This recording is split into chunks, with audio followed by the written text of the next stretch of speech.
ഇനി എനിക്ക് ധൈര്യമായി സജസ്റ്റ് ചെയ്യാം. നേത്ര സംരക്ഷണത്തിന് നമ്മുടെ അഹല്യ ഫൗണ്ടേഷൻ ഐ ഹോസ്പിറ്റൽ, കേരളത്തിൽ എല്ലായിടത്തും. ഓങ്ങല്ലൂർ ചിറ്റാങ്ങല്ലൂർ മഹാവിഷ്ണു ക്ഷേത്രത്തിൽ 10ാമത് ശ്രീമദ് ഭാഗവത സപ്താഹയജ്ഞം നടന്നു. Malabar Devaswom board president എം.ആർ. മുരളി ഉദ്ഘാടനം ചെയ്തു. ഓങ്ങല്ലൂർ ചിറ്റാങ്ങല്ലൂർ മഹാവിഷ്ണു ക്ഷേത്രത്തിൽ 10ാമത് ശ്രീമദ് ഭാഗവത സപ്താഹയജ്ഞം നടന്നു. Malabar Devaswom board president എം.ആർ. മുരളി ഉദ്ഘാടനം ചെയ്തു. ക്ഷേത്രങ്ങൾ എന്നത് ഒരു കാര്യം നമുക്ക് ഉറപ്പിച്ച് പറയാം,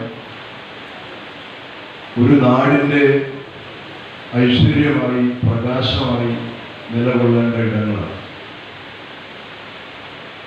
പ്രകാശം കെടുത്താനുള്ള ഇടങ്ങളല്ല, കൂടുതൽ കൂടുതൽ പ്രകാശം നാട്ടിലേക്ക് പരത്താനുള്ള ഊർജ പ്രഭവ കേന്ദ്രങ്ങളായി ക്ഷേത്രങ്ങൾ നിലനിൽക്കേണ്ടതുണ്ട്. അങ്ങനെ ക്ഷേത്രങ്ങൾ നിലനിൽക്കണമെങ്കിൽ ഒരു ക്ഷേത്രം എന്ന നിലയിൽ നിർവഹിക്കേണ്ട എല്ലാ കടമകളും നിർവഹിക്കാൻ കഴിയുന്ന തലത്തിലേക്ക് നമുക്ക് ക്ഷേത്രത്തെ ഉയർത്താൻ.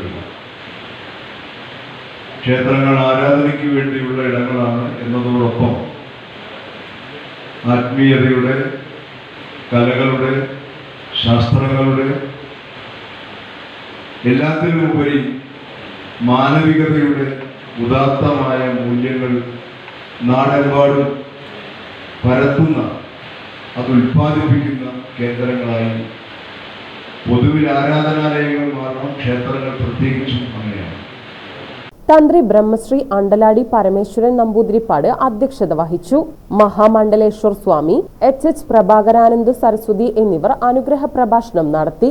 ട്രസ്റ്റി ശ്രീധരൻ നമ്പൂതിരി, ക്ഷേത്രം കമ്മിറ്റി പ്രസിഡന്റ് K.K. രാജഗോപാൽ എന്നിവർ ആശംസകൾ അർപ്പിച്ച് സംസാരിച്ചു. പുരളിപ്പുറം നീലകണ്ഠൻ നമ്പൂതിരി, പാലോന്നം നാരായണൻ നമ്പൂതിരി എന്നിവരായിരുന്നു സപ്താഹയജ്ഞത്തിന്റെ ആചാര്യന്മാർ. രാവിലെ യജ്ഞാചാര്യന്മാരെയും വിശിഷ്ട വ്യക്തികളെയും ഓങ്ങല്ലൂർ ശ്രീ ഗണപതിയൻ കാവിൽ നിന്നും താലങ്ങളുടെയും വാദ്യാഘോഷങ്ങളുടെയും അകമ്പടിയോടുകൂടി യജ്ഞവേദിയിലേക്ക് ആനയിച്ചു.